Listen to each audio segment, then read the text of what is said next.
I don't sense malice in this story, but I do sense a lot of stupidity. Yeah.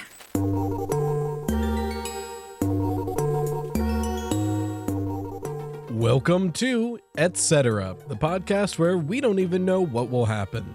Every episode we spin a wheel of a few topics, and me and my lovely wife Amanda will figure out what to talk about when we get there. So sit back, relax, and enjoy. Hey everybody, welcome back to the Etc. podcast, the podcast where we don't even know what's going to happen. I'm right host, Riley. This is my lovely partner, Amy.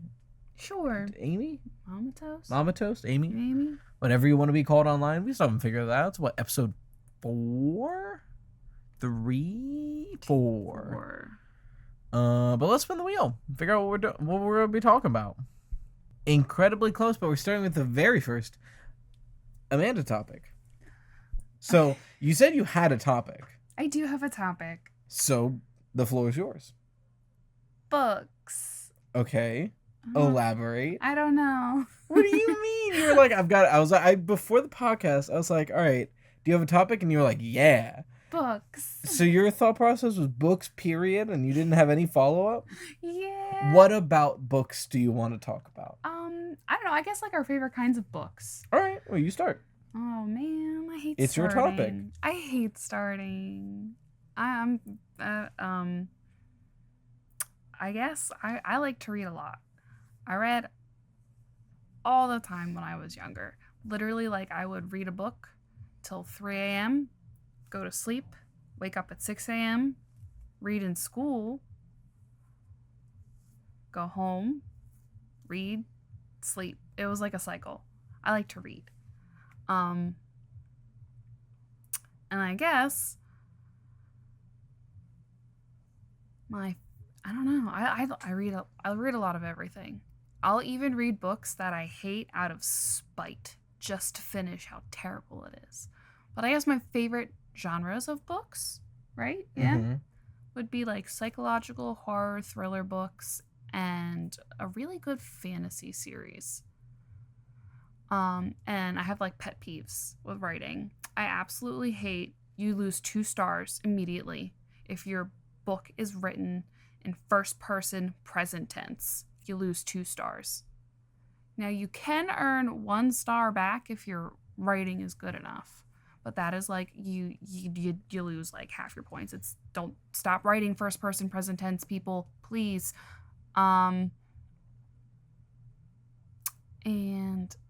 Yeah, I guess that's kind of where I'll start from there. I want to read more, but I think right now it's a matter of like the only time that I have to read is what little free time I have, and my brain wants to escape into like a video game when I have that free time. I think if I had more free time, I'd be reading more. But like I like reading. I used to read all the time as a kid, and even now when I do read, I get sucked into it. Like you mentioned, like when I borrowed that one book from, I don't know if they want their, I probably shouldn't say the names of people we know on the podcast, so I'll just say our Married with Children friends. The one book I borrowed from them that was like set in the like Elder Scrolls universe or whatever, but it was like just a fantasy book, and I liked it. I started reading it, I enjoyed it, and then I kept reading it, and then I accidentally stayed up until like 3 a.m. finishing the book. Like, I will get sucked into a book if I like it. I think it's a matter of like, I don't have the time. I have free time to read a book, but when I first get free time, my thought process is, this is a good time to relax and like play a video game for a little bit. And then once I get that fix out, my free time's already over because it's been like a half hour. You know what I mean? Yeah. So I think that's my main problem. But when I do read, I mostly read fantasy. I've said it before. I'm like, if there was a word, so like for those of you who don't know, there's the word weeaboo, which is used for someone who is infatuated with like Japanese stuff. If there was that word, but for medieval or fantasy things, I'm that. 'Cause like if you've got fantasy in whatever the thing you're making is, I'm immediately interested. Like medieval high fantasy. That is my bread and butter. I would read that 10 days out of the week. I love that shit. Yeah, I feel that. Fantasy's good. Like magic, sword fighting, dragons, creatures, monsters. I'm all about it. Mm-hmm. And then book tropes. Book tropes. What do you mean? Like just any like tropes when you read a book. Like when you're like if you're picking something in like a specific genre, like how when we were talking last night, like when or like enemies to lovers tropes, stuff like that. Okay. We were talking last night. Not many come to mind.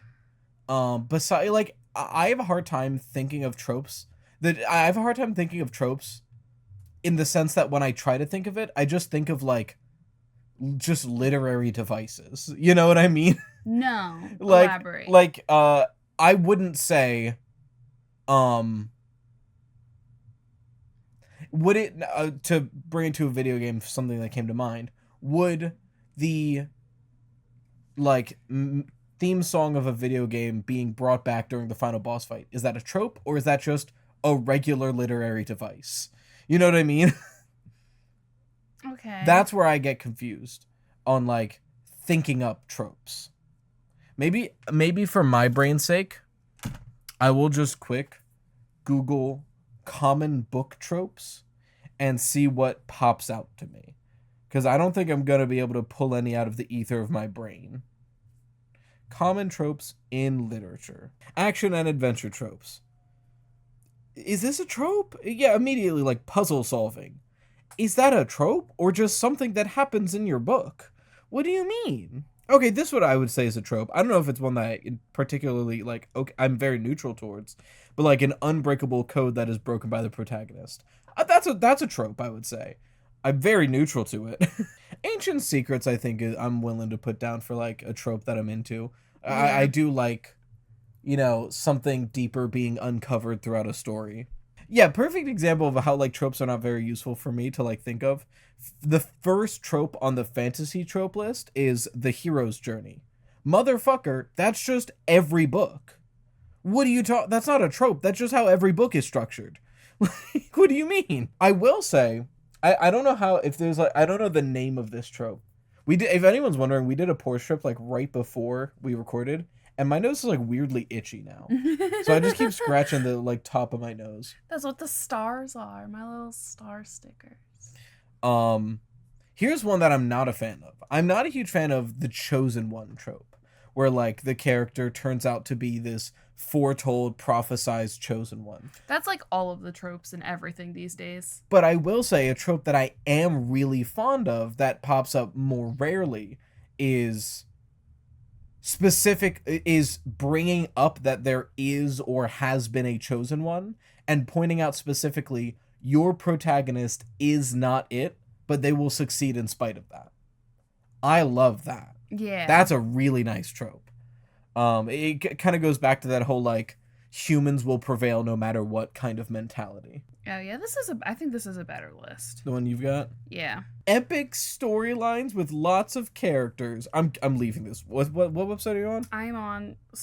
Okay, that's the second one. File. Cool. Oh, you know what? You do that. I found a Reddit post where it's just, what are some of your favorite tropes? I can check the comments. Training montage. Training montage. Not in a book, but I do like a training arc. Yeah. You know what? This is a great one. Top comment right here. That thing where they ask the usually armed to the teeth character to drop all of their weapons, and they just keep unloading more and more weapons. That's such a good trope. Such a good trope. So funny. Like sword, crossbow, shield, sword, pause, and reaches down, dagger out of boot, gun out of holster, dagger out of other boot, and pulls out another big... Like, that's a good trope. Yeah. Town with small secrets trope, bloodstained family, the ticking clock. I'll go to your website. There's just a bunch of good ones. Treasure hunt, puzzles and riddles, the double agent, every man turned hero, villain monologue. Yeah, that's everywhere always. Let's see. I don't know, maybe this is my hot take. There's always the like people are like, oh, villain monologues are cliche, they're overdone, and it's kind of now a common thing to have a character interrupt the villain monologue and like poke fun at its existence. That, I think, has been done so much, now that is the tired and overdone thing. If you are having your villain do a monologue, go all in, make a damn good villain monologue. If I have to hear another goddamn 2 sentences of a monologue and have the hero go, are you monologuing? I'm gonna turn off the movie. I can't. I'm so done with that.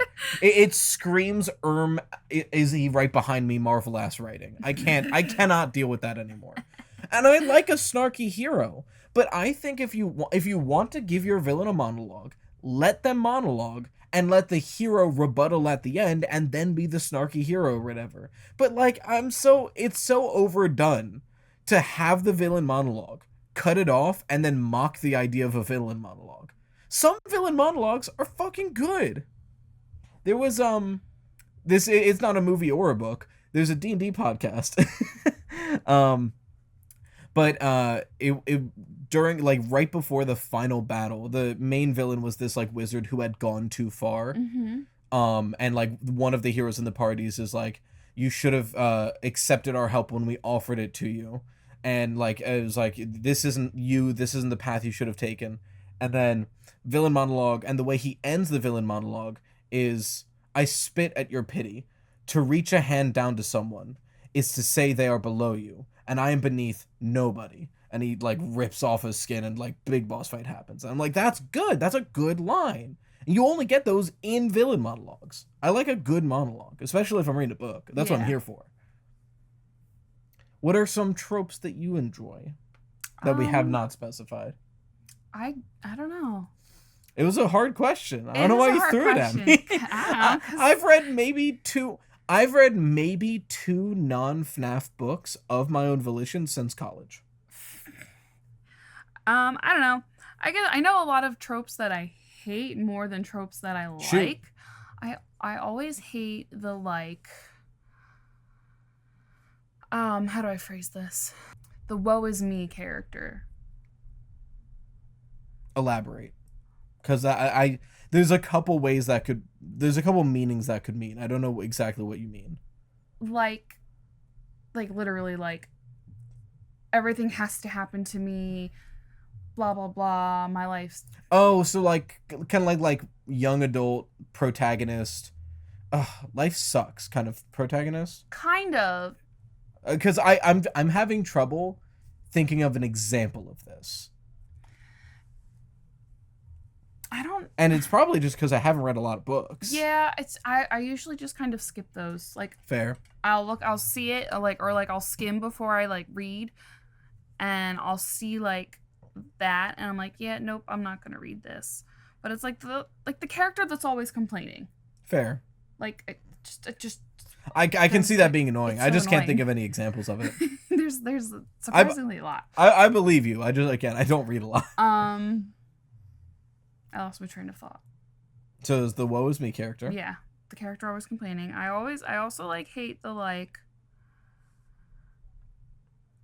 I don't know. I don't know. There's like a lot that like.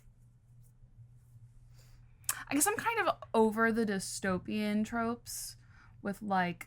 There was a huge especially like YA dystopian wave. Yeah, because like Hunger Games really kicked it off, and then like it just got really tiresome afterwards. Everyone wanted to make their own Hunger Games, essentially. Pretty much, yeah. And like some of them are good, but you can only read so many dystopian YA novels until it's like, okay, I get it.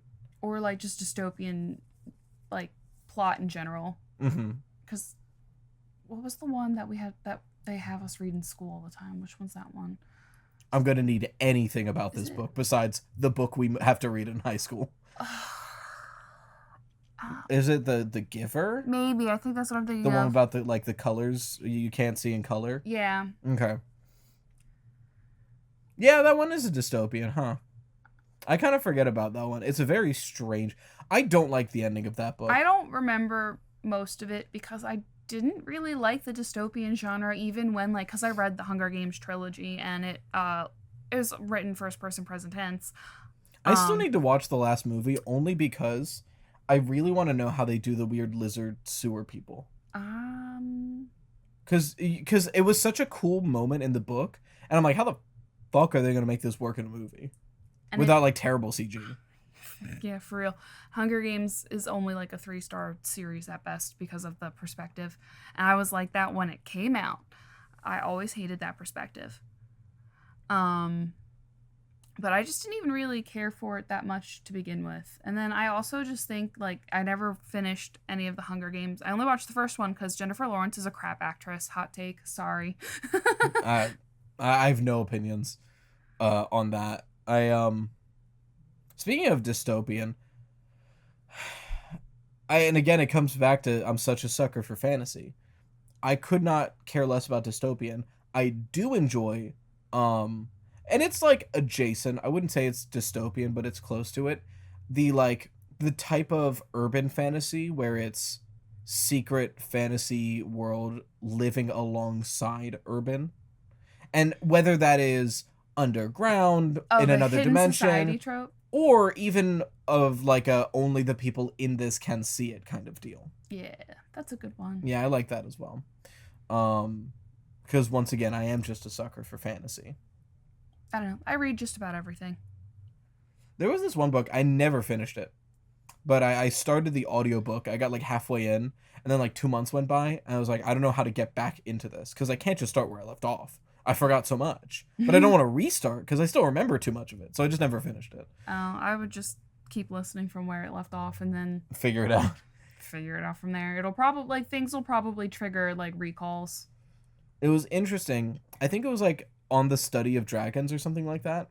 It was a fantasy novel with all your fantasy tropes, but it was from the perspective of a researcher who's writing about dragons. You told me about this, yeah. Yeah, well, I didn't tell them about this, so I do have to mention it. I know, I was just letting you know that, like, I do remember you telling me about this. Okay, so I didn't know if that was you don't have to explain I remember this, because No. I explain I have a bad memory. So I will explain things I've already explained to you, and usually you'll have to be like, hey, you already did that, and I'll be like, oh, okay, cool. I thought it was one of those. No, it was me like, yes, I remember you telling me about this. We have talked about this, continue. Okay. It was me like, yes, I do remember this and conversation. I really liked it because it really went into like the anatomy and study and biology of like dragons, this fantastical creature. And I always liked, I guess, not like scientifical fantasy, but the idea of in fantasy explaining how your fantasy works.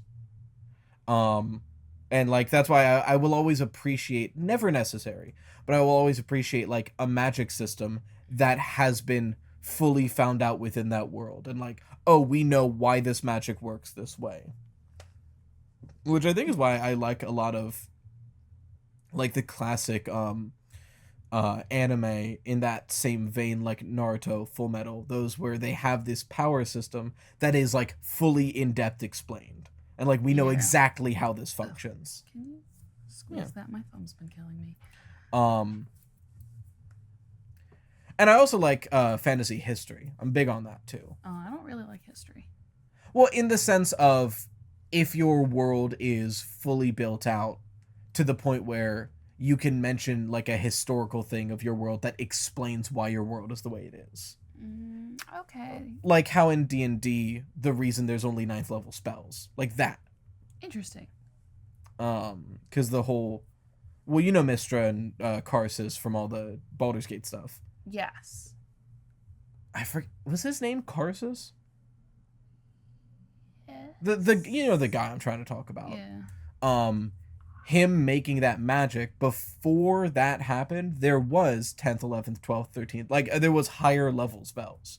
That big, like, extinction event, after Mystra fixed everything, she was like, yeah, you guys are only going up to 9th level spells after this. You are banned from that. And for good reason. Like, some of the 9th level spells approach godhood. Who knows what 10th, 11th, 12th level spells were. But I want to know. Well, there are some, but they're only in like monster sheets. Interesting. Like, there are some creature stat blocks for, like, demigods, and within their stat blocks are 10th, 11th, 12th level spells. Interesting. Ow. My thumb has been killing me today. I don't know what I Poor did to Henry. it. But that's why, like, when I really was into... When I had enough time to devote writing my little fantasy book, I started with that history. Because I really like world building from history. Like, making your world, how, like, the physical shape of your world, making those starting societies, and then how did those societies mingle with each other? Where do they form? How do, like, 10, 15, 20,000 years later, where do those cities end up now? And that's, like, in my little fantasy setting, that's where I got, like, the dragon cities, the different races, the, like, all that is like, oh, well, these people congregated in this area of the world, which is colder, so on and so forth, so on and so forth. Okay. I really like that. I think it goes back to I just like studying the world somebody else has created. Nerd. Yeah. That's why I like linguistics. It's like studying the science of how language formed. That's cool, though. It's boring to me, but it's still cool. It's one of those things I could ramble for a long time about. Okay. Is there any other book things you want to talk about? No, I guess not. Any recommendations to the book nerds out there? Sure. So far, since I've started reading last year, about a year and a half since I like got back into it. I'm glad you clarified, because your sentence was, so I started reading last year.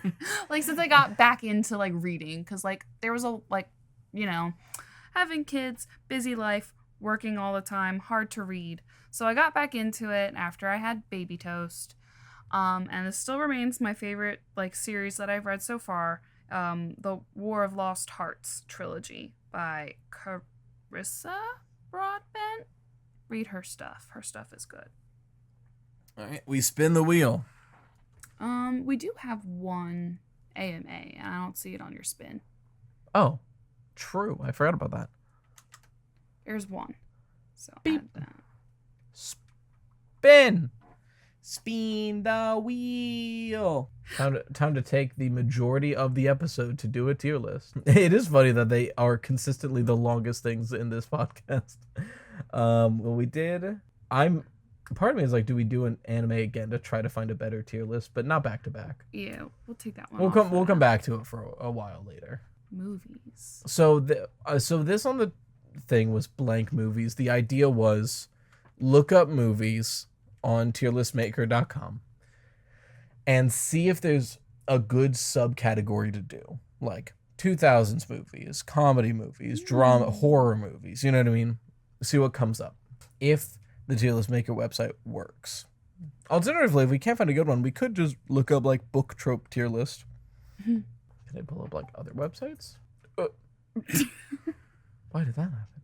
What if I don't do it on Opera? Maybe Opera's having a day. Maybe Tiermaker and Opera are fighting. Maybe it's down. Right? That's what I'm Googling. Yeah, it looks like it's a host. Oh, yeah. Son of a bitch. 27 minutes ago on their Twitter account. Tiermaker is down. We are working to get it back up as soon as possible. Okay, well, I guess we're not doing a tier list. Yeah, where else do we find tier list? I guess I can just Google, and it's all just Tiermaker. Yeah, we'll just do a different one. Yeah, I guess so. Well, son of a bitch. The one time in our lives Tiermaker is down happened to be exactly when we were recording the podcast. That's really funny. That's crazy. All right. All right, we'll take that off and we'll spin again. Woo! Better talk our asses off. This is going to be our first sub-hour podcast otherwise. Tier list makes up half the podcast. All right. We have our only AMA so far. Let me pull it up. Folks, if you want... I actually have it in a drive. On what account? The email account. Okay. Like I made like a document. Then I will go to that. Folks, if you want advice on whatever, you can send that into etc. I don't remember our email address. You can send it into etcamapodcast@gmail.com. That's in the description. Copy and paste it. It's also on screen right now if I remember. It doesn't even just have to be advice. It can just be anything. Yeah, I just want to send anything. All right. Well, this is from Kat. He, him. Thank you for your email. Hi, my name is Kat, he, him, first-time caller, first-time listener. As a person who loves listening to people talk, I adore this podcast and hope that both of you are having an amazing day/night. It is 9 o'clock, so I'll take the night. Anywho, recently I feel like I've been drifting away from my friends, and I have no clue why. It's not like I don't chat with them. Honestly, I think I've been chatting with them more due to this realization. Or don't like them anymore, but I just can't see myself hanging around them anymore. I feel disconnected from them and the conversations they're having, like I'm not listening to them as well as I did in the past. Which sucks, because if this relationship flops, I'll be left all alone, and who knows when I'll find new people who I can connect with. I absolutely don't want that. I don't think the drifting away is mutual, and I still love them lots. Like, I would love to stay friends with them and wouldn't wish anything but joy for them, but a part of me deeply just wants to leave. And they already have people which they are friends with, so it's not like they need me around. Does this make me a bad person, a bad friend? Is this perfectly natural? Am I just doubting myself as a person, and it's coming out in me wanting to leave my friend group? I have no clue. So I'm asking, how can I rekindle my friendships? Or should I just let go?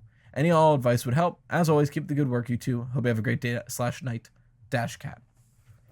It's a tricky situation. No, now, I want to open this by saying we don't know you or your friends. So, above all else, trust your gut before we say anything. Because I don't know your situation. I only know the words that you put in this email. Mm-hmm. Do you want to take it off or you want me to start? Because I've got thoughts. You can start with your thoughts. Okay. I think something to keep in mind here is always going to be age. You didn't specify if you're like in high school or college. If you're in high school or college, this gets a lot easier. But I want to start off with the thing you should do is just be open and honest. Like, come from a place of openness and honesty. And just say this to your friends. Simply say, I feel like I'm drifting away and I don't know why. Just have that open dialogue. And as long as like everyone is open and honest and respectful, then you can chart a course. Or if it's just a matter of you, I know you mentioned that like yourself wants to leave this friends group. And if that's the case as well, then, you know, that goes back to if you're in high school or college, there are very easy ways to meet new people and to talk to new people. And even if you don't leave this friends group, you should do that anyway. Because I think talking to other people and meeting new people will help round you out a bit more as a person. And maybe if you meet new people and you're having more fun and connecting more to those new people, maybe this isn't something that you're just building up in your head and overthinking. Maybe it is just you weren't really fitting in with that previous group and you are finding a new group currently. If you're outside of college, it's a little bit harder. I would say there are like Google something you're interested in, class near me, and find something like that. Or a lot of like community colleges will have like groups or like activities. And if you're libraries too. Libraries, like if you're in your like 20s, 30s, then try to find something like that and see if you connect with anybody there. Because it does get harder to meet new people after college. That is true. Yeah. I'm really bad at making new friends. I'm really bad at friendship in general. I think I am a bad friend, but it comes down to the ADHD. I have, and I feel really bad about it, but I have like, I don't have object permanence with people. If I'm not actively talking to someone or they're not in my life, like in my day-to-day, I do not remember to reach out to them. I do not remember to talk to them. And that's just a me problem. And I don't know how to fix that besides medication. But so, and I think that goes into the I as a friend don't reach out as much as I should, I think. I'm just really bad at talking to people in general. Like I kind of like missed the beginning era of where everybody was just texting constantly. So I kind of don't know how to just text well or converse well. Every time I would try to talk to people in school, I'd get dirty looks like, why are you talking to me? So I'm just not good at talking to people, period. I don't know. So I'm not good at advice on friendship. I'm bad at it. I will say, my one strength is I tried to be very funny as like a defense and coping mechanism. And I think I did that successfully. So as bad as I am at keeping into contact with people, I'm really good at just talking to people. Oh, no, I'm bad at it. I'm also a bit of a bartender when it comes to meeting new people, where I will hold my interests and myself very close to my chest and mold myself to the person I'm talking to. Should I? No. But I do that a lot, especially if I don't know the person.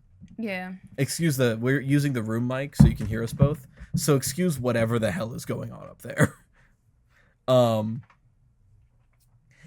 So like, it's something that I try my best to not do to like actual friends, but as far as like people I don't know or people I'm trying to get to know, it is something I catch myself doing. And it does make me really good at talking to people, but it's not helpful in forming meaningful relationships. I've got more thoughts, but I feel like I've been taking up all the space. Yeah, I don't know. I'm really bad at talking or like explaining my thoughts.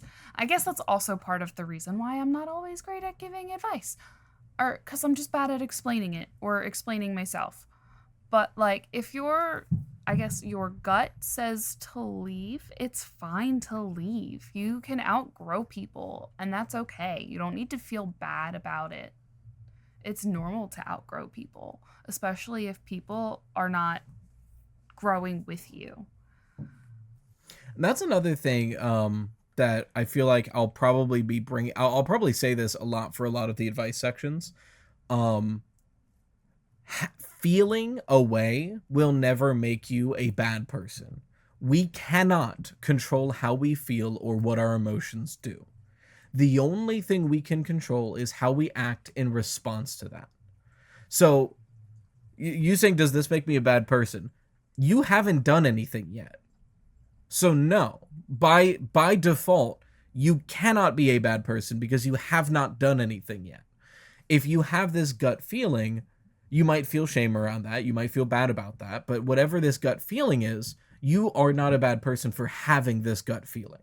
We cannot control what our gut feels.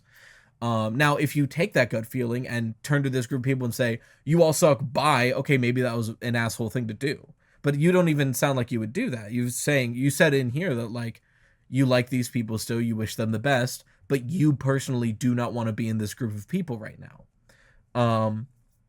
I would say you bring up a good point about like, are you doubting yourself as a person and it coming out and wanting to leave your friend group? Because this could be something like a self-sabotage. The idea of I am having a low self-worth right now, and I don't feel as though I belong in this group of people who I think are good. I don't have advice to help you with that besides seek therapy. In any way you can, even if it's like high school counseling, however old you are. Or if you're in college, a lot of colleges will offer like a couple of therapy sessions for free, you know? But as far as like, if it's just a matter of you're not clicking with your group of people like you have in the past, I would say, while still in this friends group, seek new people, talk to new people, and see if you can form, see what new relationships form. And if you're more happy and more fulfilled in those new relationships, by all means. Because at the end of the day, you are accountable for one person's happiness, and it is your own. Mm-hmm. Anything else you wanted to add? No. I hope that answered your question.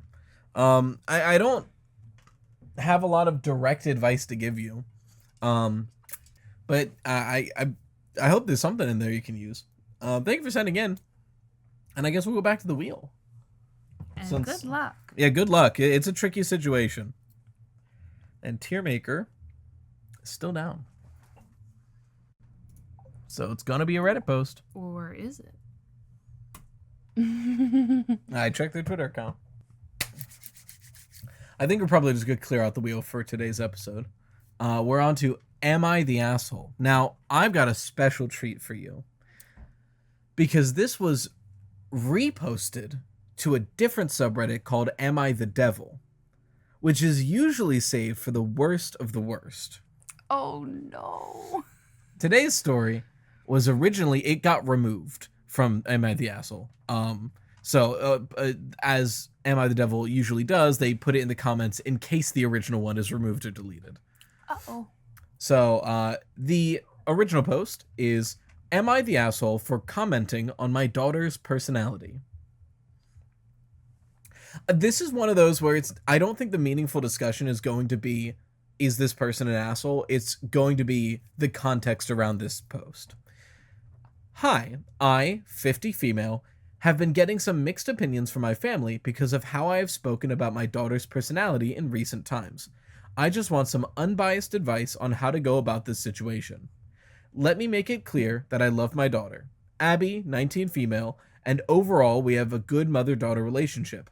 My husband and I are very proud of her because she has worked hard over the past few years, graduating high school with amazing results that got her into a very academic university degree, where she is currently in her second year. Abby is my oldest, and I also have a son, Edward, 15 male. Abby is quite different from me and Edward in terms of personality and attitude, which sometimes causes small disagreements between us. She is much more like my husband, and I have often joked that she is nothing like Edward. She's much more like my husband, and I have often joked that she is nothing like Edward and I. The sibling. Oh, Edward is the sibling. Okay, I got mixed up in the names. Abby has said that these comments make it seem like I am playing favorites because she cannot help who she is as a person. I am quite extroverted, and when I was Abby's age, I was always out with my friends on the weekends and barely ever at home. Abby is introverted and has quite a few friends but keeps her social circle small, saying that she values quality over quantity. She sees her friends quite often on weekends but prefers to go to Pilates or brunch with them instead of going out at nights like I did when I was her age. She occasionally goes out at night, but has told me that she is much more of a morning person and likes her 9 p.m. bedtime. I am worried she is missing out on enjoying these years and encourage her to go out dancing. We recently got into an argument about how Abby spends her weekends because I told Abby that she has been at home on the weekends too much recently and should be out meeting new people and having fun with her friends. Abby got angry at me and said that in between her 2 jobs and being a full-time student, the weekends are her only time to rest and recharge. She also said that university has been stressing her out lately because it's the busiest time of the semester, and that she had to be studying and doing assignments for most of the weekend. I reminded her of how I spent my weekends whilst at uni, and she said that times have changed and that she is different from me. Abby visited my parents yesterday afternoon, and I got a call from my mother saying that she does not understand how I am unhappy with Abby. She said that all I am doing is pushing her away and creating problems, and was not happy with how I have harshly highlighted that Abby is different from my son and I. I feel what I said was not harsh at all, and was only trying to give her advice. So am I the asshole for commenting on my daughter's personality? Going into this, I think it's very important to remember that she is the one writing this post. So her words are from her perspective. But I can feel your thoughts emanating from you, so take the floor, by all means. I don't even know how to begin to speak. Like, you're just going about it all wrong. I don't understand. Do you want me to take the floor? I hate boomer women. True. I just, like, go. Okay. I just can't. I'll give you time to collect yourself. I mean, so there is an argument to be made. Let's not start on this woman's side, but starting from like that side of the argument, there is, not with Abby, but there is an argument to be made where if your child is very, very, very introverted to an unhealthy amount, to encourage them to talk to other people, hang out, maybe go out to an arcade or something like that, like go Yeah. and do things. But Abby here has friends. Mhm. When it's not her busy season, spends most weekends with her friends doing brunch, Pilates, going to places, having fun. Like, so obviously that's not the issue. It's just, I was a party girl when I was your age. Why aren't you being a party girl? Like that's really it. Yes. Ah. Now, and it doesn't give enough, like, I guess, I don't know. She reads me as the type of person where she created, where, like, this is just the vibe that I get. There's not really any, like, actual basis, just a vibe of I had children to be like me. To be like little mini me's that I get to dress up and do whatever I want. Now, we don't know if she ever actually did all that stuff, but, like, there's a point where, like, the way you phrase things about, like, your child, like the differences between your child or your children, you gotta phrase it right. Like, it's okay that your children have different personalities, and it's okay that she's an introvert and you're an extrovert, but, like, the way you phrase it about your other child being more extroverted like you is a little iffy. It, like, you gotta phrase it right. Because, like, yes, children will have different personalities, and she might be more like her father, but she never even mentions, like, what her husband's personality is like. And, like, our kids right now are kind of more like mini me's, but they're also like 1.5 and 3.5, so we'll see where that so goes. Like, it changes. So, like, there are mini me's right now, but will they be mini me's for always, or will they be mini Rileys? Will they be a little of both? Who knows? But it's like, when you say things to your children about your other children, you've got to word it correctly. And a lot of people don't do that. Not only that, but you also, there's always this instinct, especially in the older generations, to defend, like, if I putting myself in those shoes of the older generations, there's this instinct of, oh, that's not my intent, I need to defend my intent, where your intent doesn't matter, your impact matters. Yeah. So, like, where it mentions, I often joke that she's nothing like Edward and I. Abby has said these comments make it seem like I'm playing favorites. I can tell from the way you're phrasing this. Abby said that these comments make it seem like I'm playing favorites. Abby said that my words are being harsh. If this is consistent feedback that you're getting as a parent, it's not that your daughter is saying this. It's that this is the reality. If your daughter says your words are harsh, or your criticism are harsh, or the way you say this makes it feel like you're playing favorites, it doesn't matter what your intent is. The impact of your words is that you're playing favorites and that you're speaking harshly. Like, that's what it comes down to. It's like, and also, again, there's always this element of going to Reddit where, depending on the circumstance, is immediately a red flag to me. If my child is telling family members that I'm speaking to them harshly, and my instinct is to go to Reddit to seek, quote, beginning of this paragraph, unbiased advice, that screams victim complex to me. The idea of, like, oh, my family and my daughter says that I'm speaking too harshly about her. People who don't know the context, what do you think? I'm seeking validation. I would not doubt if in the comments of this original post, she was only responding to the affirmative ones. Yeah. And yeah, at the end of the day, she's making a problem out of not a problem. Which, like, why would you fight that fight? I understand. I to a point understand of being like, hey, I just want to make sure you're not missing out on the fun part, like the financially free, independent part of your life. I don't want you to miss that. I understand that feeling, but this is, one, definitely not all that's happening, and two, there is currently no problem. Your daughter has 2 jobs and is a full-time student. instead of you should be doing more, if you really want her to be going out on weekends, hey, quit one of your jobs, let me help support you. Mm-hmm. Let me give you the free time that I want you to have. It's like she wants to vicariously relive her college days through her daughter. Oh, 100%. Yeah, it's I can't have this right now, so I need you to have it so I can live through it. Yeah.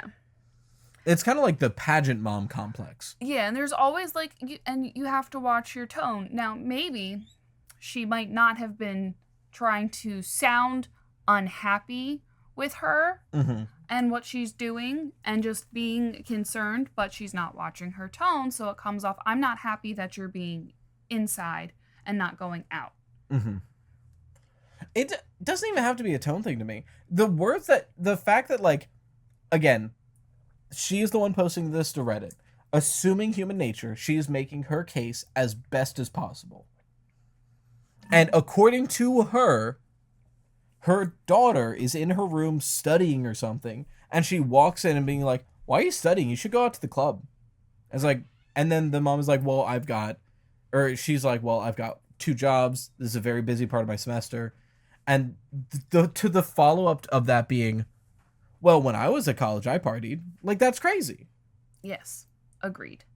I think reposting this to I Am the Devil was maybe harsh. Because she is definitely the asshole. But there are way worse stories on this subreddit. I wonder if part of the reason why it was reposted here is because we are on Reddit. And, like, the way Abby is described in this post is about 80% of the people on Reddit. So I wonder if it struck a nerve. Maybe. Because, yeah, not to say she's not she is the asshole here. But I don't think she's the devil. Oh, yeah. Let me just scroll through some of the titles that I didn't pick from Am I the Devil real quick to give you a taste of what this subreddit usually is about. Am I the asshole for requesting my professor to assign me a new group project partner?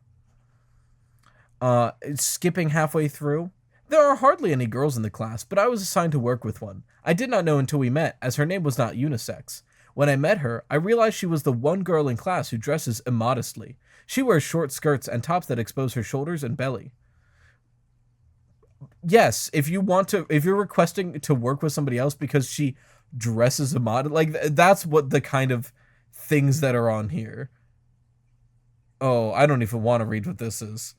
The title is, I have destroyed the relationship between me and my stepdaughter, and I don't deserve to have it repaired. And the person who reposted it just said, what a disgusting pervert. This is the tier of posts here. So, like, I don't think that previous mom deserves to be on this subreddit. Like, don't get me wrong, definitely the asshole. Not this bad.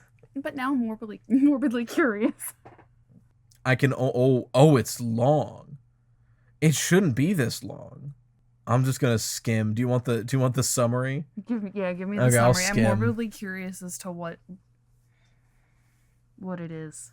Can we go back in time to 30 seconds ago? That's way worse than I thought it was gonna be. Oh no. Oh man, do you want the summary? I'm gonna. I started reading it, but I'm Okay. slow. I can summarize it. Yeah, sure. So.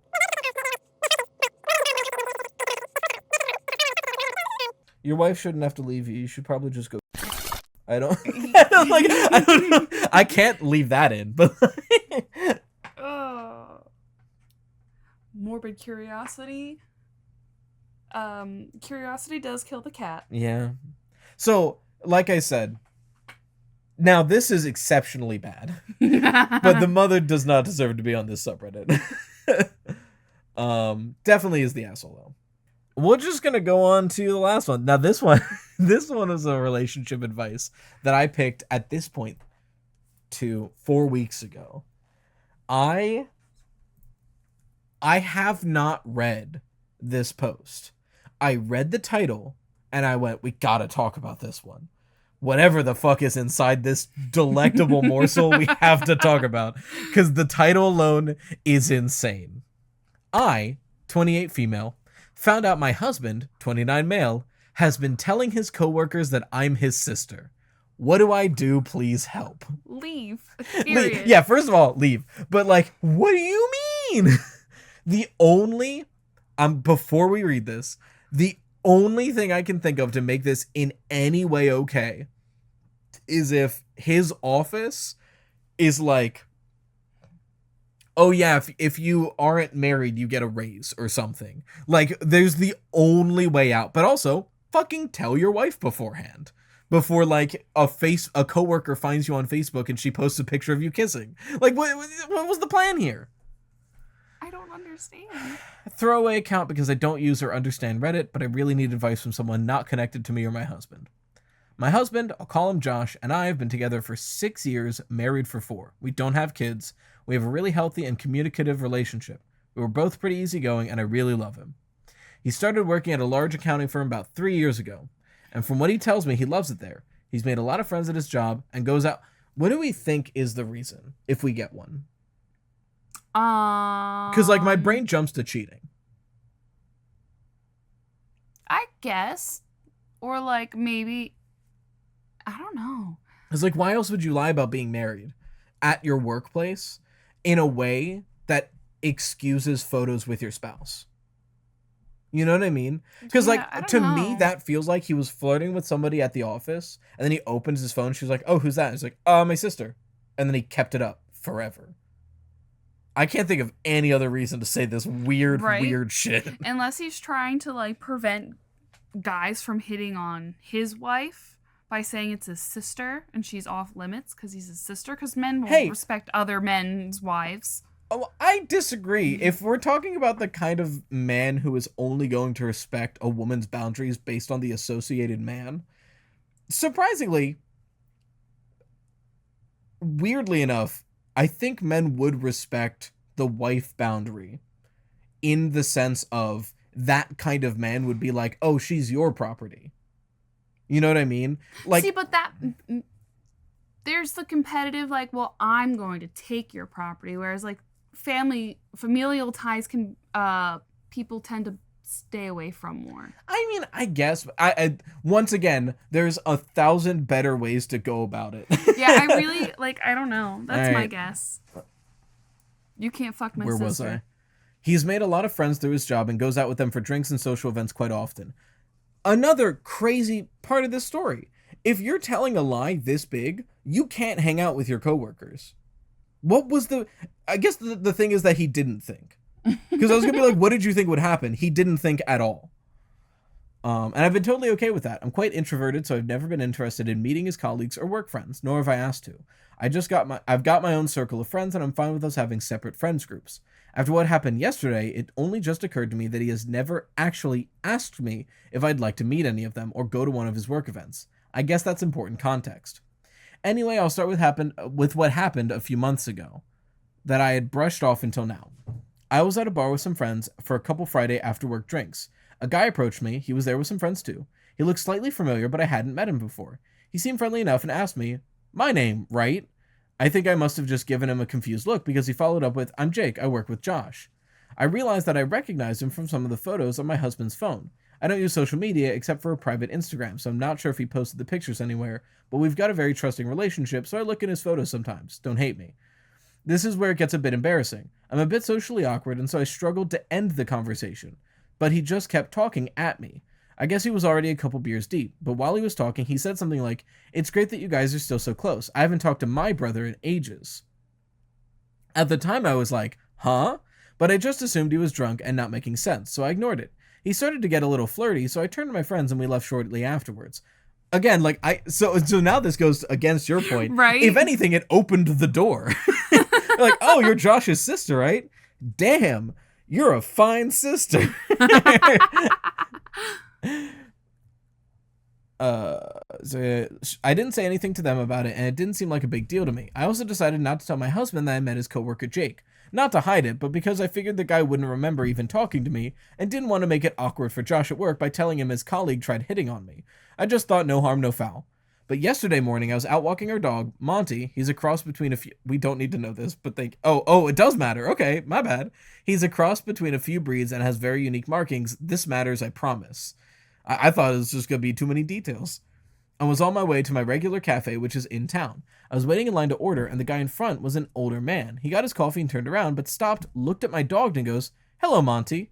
Monty was super excited to see him, apparently, and so I guessed the guy was another colleague of Josh's, because Josh brings the dog to the office a couple times a week.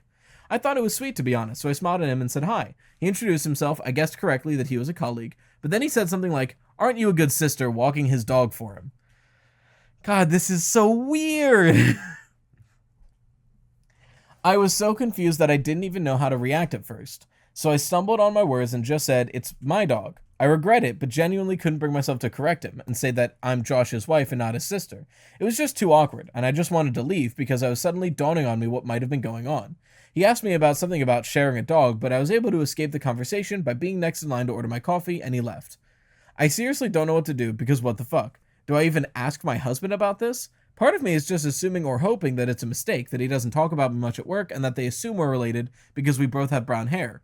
But the thought that he's been telling his coworkers that I'm his sister, and evidently they have seen what I look like, so they must have seen photos, makes my stomach churn. I don't even know how I would broach this subject with him.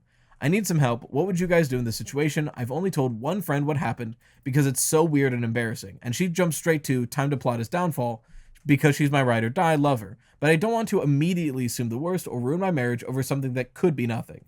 Sorry for the long and rambly post, but I really appreciate any and all advice.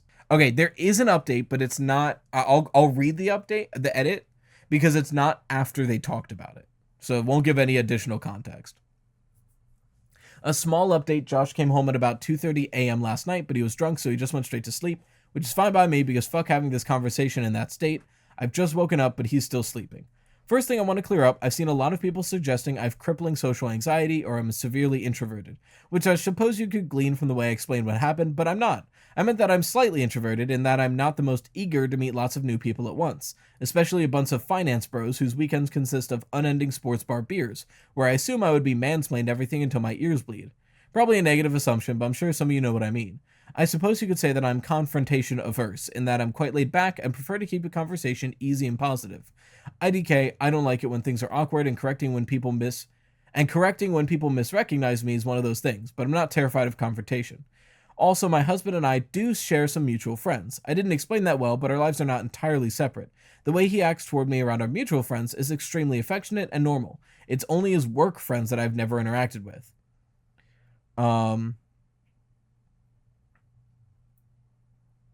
I've also seen some people suggest that what is going on is equivalent to my husband beating me and hopelessly wondering whether I should break up with him, or that I'm stupid for thinking my relationship was healthy when it clearly isn't. Like, damn, cut me some slack, I'm a real person, this is an entirely alien and bizarre situation for me. My first reaction wasn't to assume the worst, but I do appreciate that you have all made me certain that it is a big deal. I guess I needed confirmation that the things that are happening are enough proof that Josh has been purposely lying and they weren't just mix-up. I'm going to talk to him today and ask him directly why he's telling his coworkers that I'm his sister. Follow the advice of writing my points down so that they don't get lost if I get emotional, lol. I'll do my best not to let him slither out of it, and I hope he has some proof his colleagues know I'm his wife. I know that's not theatrical confrontation you guys are hoping for, but it's a Saturday, and I can't wait. Wish me luck. No updates. Really? What a weird situation. And no new comments can be... And, like, maybe OP commented? Actually, even better. It's a throwaway account. Here we go. We do have an update. It's on a separate post. I went to the account. Ooh. Okay, do you want the update or do you want to talk first? Okay, well, I guess let's... I don't know. I would appreciate a talk break if you have any thoughts you want to throw in there. I don't know. I just want to know the update. I Final- want to know what happened. Final guesses? I don't have any guesses because I don't understand. My only guess is it's cheating. Because why the fuck else would you say that? Hi, everyone. This is just story time now. Hi, everyone. I just wanted to say thank you for your overwhelming amount of support and advice. Blown away, blah, blah, blah. Every Reddit post is, edit. Wow, thanks for this blowing up, guys. Okay, so it's a separate post because she already updated it once, and the way the subreddit works, she can only update so many times. I'll just get right into it. On Saturday morning, I woke up earlier than my husband. He was very hungover, so he was sleeping like a rock. But you guys will be proud of me because I followed some advice and decided to look through his phone properly while he was sleeping. I've been on his phone so often, just pissing around on it, I never thought to check anything very deeply. I checked all the expected things like Instagram DMs, Facebook Messenger, his iMessages, and didn't find anything that set off alarm bells to me. But I know from some comments that people wrote who are cheating are good at covering their tracks and hiding messages, so I kept looking around. I saw he had a folder called Work, and so I looked in there. And he had a couple of Microsoft apps, Outlook, Authenticator, OneNote, but he also had MS Teams. So I opened that up and had a look around. It did feel like I might have been breaking laws looking at his work messages, but I obviously had to. Anyway, I was already upset to see he had a bunch of one-on-one chats with several female coworkers, which at first glance is obviously not an issue because everyone works with people of the opposite gender and are required to communicate with them. But a couple of them were vaguely flirty. Nothing I would call egregious, but there would be the occasional message between them with some playful innuendo or wink emoji. These upset me, obviously, and they did send me into a bit of a spiral. I didn't find anything that suggested he was having an out-and-out affair with any of them. Still, I followed someone's suggestion of screenshotting the messages and airdropping them to myself. I still wanted some evidence of the lie, though, some proof Josh was telling someone that I was his sister directly. A commenter suggested that I go through his messages and search for keyword sister. I wanted to reply to your comments and thank you for the idea, but it was blocked.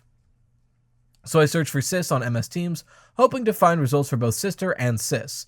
A bunch of messages from all hands group chats or one-on-one chats came from other people, all unrelated, about their own sisters, but my heart dropped out my ass when there was a direct message from Jake, the guy at the bar, to Josh from Monday a few months ago. Jake message said, "Ran into your sis at the bar on Friday, she's single, right?" And my husband had all the fucking gall to reply, "Nah, she's married." I literally almost burst into flames on the spot when I saw that. I can't even describe how much I was shaking after reading those messages. Firstly, that I could have confronted Josh about this months ago, I was and still am furious for myself with that. Josh would have been fucking praying I didn't remember meeting Jake or that I wouldn't mention it, and he would have been counting his lucky stars that I never did. He probably thought he was hot shit for getting away with that, and I nearly burnt a hole through the floor thinking about it. But secondly, I was just in shock that he had the balls to tell this guy that I'm the one who's married, because he doesn't want anyone having it on with me, but he is allowed to coyly flirt with every fucking woman in the office. Anyway, I kept going back through the search results on MS Teams and eventually got as far back as 2-ish years ago, and I did in fact find a message from Josh himself to a group chat. It said, "Me and my sis in Nusa Dua." I clicked on that and saw that he had sent it alongside a bunch of photos of him and I from our holiday to Bali. We went to Bali for our second anniversary. I thought he probably chose those photos because he's shirtless and had been working out, so he looked hot in all of them. I was in tears seeing all of this, obviously. I took screenshots of those too and airdropped all the screenshots to myself. Needless to say, I was devastated and still am. To see all of that, I'm still struggling to process it all. But that all happened on Saturday morning, and I immediately took myself to my friend's house. I'll call her Sophie. I went to her place to cry it out and show her what I found, and she was extremely supportive and probably more furious than me. At around 1:30 p.m., I got a phone call from Josh. I hung it up immediately. He sent me a few messages along the lines of, "Where are you, baby? I'm ordering food, want some," and "Sad to not wake up next to you this morning." Guys, I have to reiterate how much I love this man and how fucking heart-wrenching it was to see him acting like nothing had gone wrong. It took so much willpower to not just pretend none of it have ever happened and go home to him. I know a lot of you will yell at me or accuse me of being terrified, which is not true. Please have some empathy. It takes me time to process my emotions and wouldn't have been able to form a sentence if I tried to confront him immediately after seeing those messages. I needed some time away to Sophie to recollect myself, so I stayed at the night at her place. She ordered us Chinese and helped me plan how I would confront him. I got a bunch more texts and calls from him as the evening progressed and eventually put my phone on Do Not Disturb. Sunday morning, I woke up feeling more angry than sad, so I opened my phone and finally replied to his messages, "Coming home now, need to talk." I kept it cryptic to make him squirm, to be honest. Because I am fraught with emotions, I can't remember the entire conversation word for word, but I'll try to replay it as best I can. Long story short, I got home and he tried to hug me. I refused him, and we stood in the kitchen. I did confront him like someone suggested. I just said, "Why have you been telling your coworkers that I'm your sister?" I wish it would have been like a movie scene where the color drained from his face or he immediately looked like a deer in headlights, but he didn't. It was like he'd been girding himself for this confrontation for a while, because he just frowned and looked flabbergasted and just said, "Huh," which made me so angry. How are you going to pretend to be stupid after 3 years of lying? I basically said, "Don't play fucking dumb. 2 of your coworkers have greeted me as your sister, and I have proof of you telling them, and I know you're pretending to be single." Essentially, I asked him what he had to say for himself. He still played stupid. He became moderately defensive and kept saying, I don't know what you're talking about, or why would I lie about you? I cannot describe how furious I was at this point, but I was in tears. I always cry when I'm angry. So he was trying to comfort me as if I was having some kind of irrational breakdown. I showed him the screenshot of his message saying me and my sis, and I said something like, you tell me. He just said, I don't know what I'm looking at, and I'm confused. Man, he's tripling, quadrupling down. You're caught. How do you have the audacity? You're caught. All right.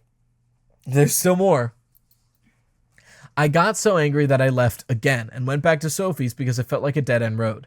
I didn't think I was going to get him to admit to anything, and I was just getting so furious I couldn't continue. He was really upset and in tears, which to me was evidence he knew he was lying and that he was going to have to come up with some explanation. He tried to get me to stay, but I told him that until you have something to say for yourself, we've got nothing to talk about. At like 8:30ish, he called me again, and I did pick up. He basically asked for us to talk, and he said he has some things to say, so I went back to our apartment. He had written out a bunch of stuff on a piece of paper as if he had prepared a speech and sat me down on the couch. He asked me not to say anything while he was explaining himself. I'll write down the gist of what he said in bullet points. All right, we've got his explanation as to why the fuck he was doing this. What I've been waiting for. The moment you've all been waiting for. What is on my phone? Mm-hmm. He started by apologizing relentlessly and admitting that he'd pretended to be stupid before because he couldn't immediately think of something to say for himself. He said that immediately after he started his job, he realized the atmosphere was like a frat house. All of his team members were men in their 20s and 30s that were single and fuckboys, his word. He noticed that one guy in their team was married, would either get picked on or essentially excluded from any and all social interactions. That included getting lunch, inside jokes, going out on Friday, etc. These guys were friendly and welcoming to Josh, and he admitted that he was desperate to fit in with them. He hated feeling like fresh meat, so he was scared that saying he was married would alienate him from his coworkers, and at first just never mentioned that he was married. He did say he wore his wedding ring and that he just never pointed it out. A few months in, they were all drinking after work. He admitted that after one of his workmates saw a picture of him and I on his lock screen, they asked him who I was, and in a moment of panic he said, my sister. He was really apologetic at this point, and he was crying a lot, and he couldn't even look at me, and he was just reading what he had written down. Anyway, he said that from then he basically dug himself a deeper and deeper grave because they kept grilling him about me and wanting to see more pictures of me. He said he had let it go on too long and that he didn't have the balls to admit the lie. They would always bring me up and ask shit like, did you give her my number yet? Or joke that they had slept with me, etc. So when he got that message from Jake, he essentially thought it was him taking the piss, but he didn't like jokes they were making about me and said that I was married in hopes that they would stop. They didn't. He said that this wasn't the first time he told them I was married, and in fact had said so pretty much immediately after saying I was his sister. He said those pictures of us in Nusa Dua were the only pictures that he'd purposely sent them and deliberately lied about, after what he called an endless barrage of pestering from his colleagues to share the pics from his holiday. He said he was really ashamed that he did that. He told me he never had an affair or even considered it, that the messages between him and his female colleagues were banter, and that it was commonplace to talk with people like that in the office. He also said he knows how disgusting it is and how embarrassed he has been to acting like a fuckboy, again his words. He concluded his speech by apologizing again, and he said that he was disgusted with himself and ashamed that he had lied for so long, but felt like he had trapped himself and couldn't find a way to get himself out of it. He said he knows he could have confessed the truth to either his coworkers or to me at any point, but he didn't because he was a coward. He said that he'll confess to his entire office that he lied and that I am his wife and not his sister if I want him to. He said that he'll quit his job without a word if it makes me feel better and that he hopes I can forgive him but understands if I can't. Anyway, I couldn't really think of anything to say at that point. He went to lock himself in the bathroom and I just sat on the couch crying. I still don't know if I can trust what he said, and a lie that extreme is just baffling to me. If he can lie like that for so long, what else could he be lying about? But his explanation and apologies seem so sincere and genuine, I guess to an extent what he said is believable. He's always been extroverted but very susceptible to peer pressure, especially from other blokes. Oh, they're British. I immediately disrespect both of them. If nothing else, it's a sign of shocking immaturity. Anyway, I packed up a bag and went to Sophie's. I'm still at her place as I'm writing this. She said I can stay as long as I need to. I told Josh that I needed time away from him to think about everything and whether or not I believe him or whether I can trust him again. He told me take as long as I needed and that he'll still be there if or when I get back. He said even if it takes a year. Right now, nothing feels real. I'm still dealing with the emotional whiplash from all of this, and I can't keep food down or think about anything. I've taken the day off work, and Josh told me he's going to take the whole week off. Sophie and my other friends have told me not to make a decision on anything until my head is clear. I spoke to my parents this morning, and my mom says it's just a bump in the road, but she and my dad adore Josh, so they're pretty biased.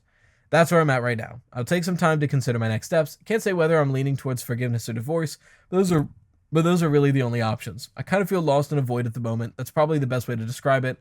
Thanks again for all your advice and support. I'm grateful, and having the place to write down all my thoughts has been helpful to get my mind a little clearer. This will be my last update, unless I make an edit to clear things up. All the best. And this update was similarly a month ago. Interesting. That was a lot more involved than I thought it would be. I kind of assumed it'd be like a 2-paragraph thing. Interesting. Do you believe him?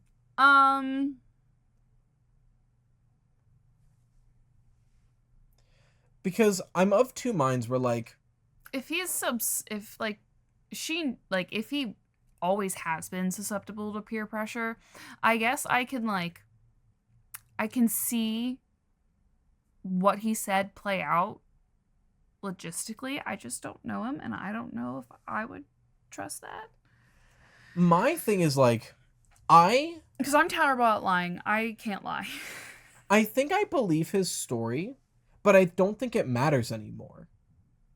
Right? Like, I think his explanation makes logical sense, and everything else can be explained. And like she said, she went through his phone, didn't find anything. I think his explanation makes sense, but I don't think it matters anymore. Because even if it's innocuous, for 3 years straight, you lied to your wife on a very important thing. If day one he does this, he comes back home and says, "Hon, I fucked up real bad," and explains what happens and explains why it's probably to his benefit to keep up this lie at the workplace, totally different story. But you hid that for 3 years. Like, she's right. Like, it doesn't matter if he's not lying now. He successfully lied for 3 years straight. I cannot trust him now. Yeah. Because I do genuinely believe that explanation to an extent. Like, obviously, like you said, we don't know these people. But it sounds like a believable shenanigan to get yourself into. Yeah. Especially, like she mentioned, there are a bunch of, like, finance bro assholes. That totally tracks. And I guess, like, maybe necessarily he didn't lie. He just hid it. Whereas, like, yes, he should have said, "Hey, I fucked up," but he didn't really. I don't know how to explain it, because, like, he just hid the truth. Like, yeah, like, I know what you mean. Like, he wasn't actively lying, he was passively lying. Yeah. But it still is to me, like, I think, I guess putting myself in her shoes right now, if this is you, I think I would seek the, like, forgiveness route of this. Yeah. And try to push through this. But I would need time to be like, because I spiral real bad, real easily. So, like, if I'm in her shoes and my partner, it's come out like, he says he didn't cheat on me, but for 3 years he was pretending to be single at his workplace. I will spiral about that.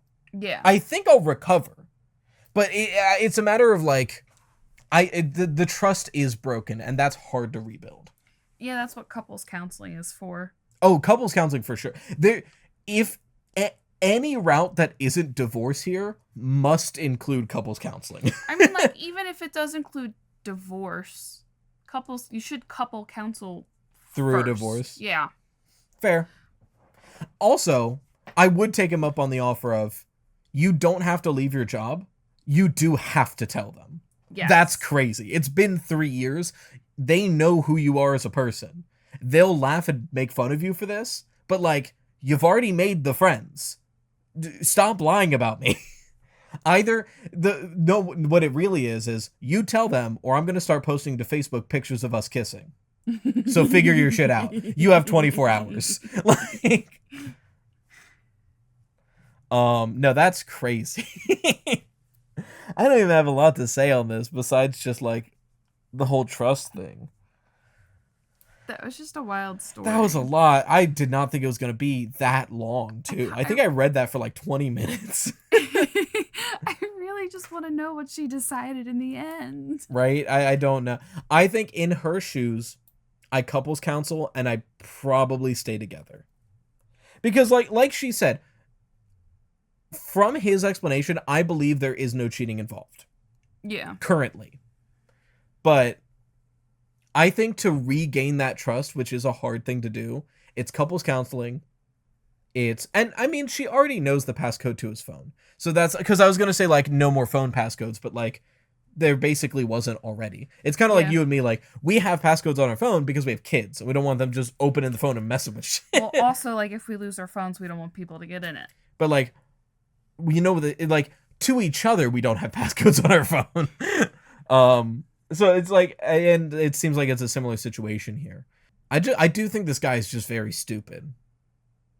I think that's a big point of this is it's one of those things where I don't sense malice in this story, but I do sense a lot of stupidity. Yeah. And he nailed it on the head of cowardice. Yeah. So once you do something stupid and then you feel shame, you don't want to talk about it. Yeah. You're just gonna ride the boat you're just gonna hide it from everyone else, and the people that know it, you're just gonna like, yeah. I think it's also a matter of, and I think this would come out in couples counseling. There's a weird aspect of this story where it's like he tells this lie at work to like not get like ostracized like that one coworker. It's weird to me to not immediately, the moment you get in your car to go home, call your wife and be like, honey, you will not believe what I just had to say today. And then you figure that out together. Be like, okay, maybe for like a month, we'll keep it on the down low until they know me. And then I'll be like, surprise, I didn't want you to bully me or something like that. But like the fact that you felt the need to hide it from your wife is weird to me. That's a couples counseling thing. Yeah. If anything, that's a funny story. So I don't know why you would have felt the need to hide it. Embarrassment. Like I get embarrassment, but like maybe I just don't embarrass easy. Cause to me, that's like, it's embarrassing to the coworkers when I tell them eventually. It's if I said that lie, I don't think it'd be embarrassing to tell you that I said it. Yeah, but you have no shame. That is true. That's why I make content online. You have no shame. Yeah, I guess I just don't have any shame. You don't. No, not really. Not about shit like this, anyway. Well, that was a podcast. You know what? I wonder if Tiermaker is online now that we're done. That would be really fun. How much you want to bet? No, it's still down. Okay. Man, Tiermaker, I always think of Tiermaker as like a juggernaut site. Their official Twitter account posted that they're down and they're working to fix it. An hour ago, there were 3 comments on that post. Interesting. That's crazy to me. Maybe people just don't give a shit about Tiermaker's Twitter account. I don't know. Double check the site just for funsies. Sure. That's really funny. So yeah, now that we're done recording the podcast, the site's back up. That's really funny. Anyway, this has been the Etc. podcast. We still don't have an outro because you didn't suggest one. Bye. That's the outro.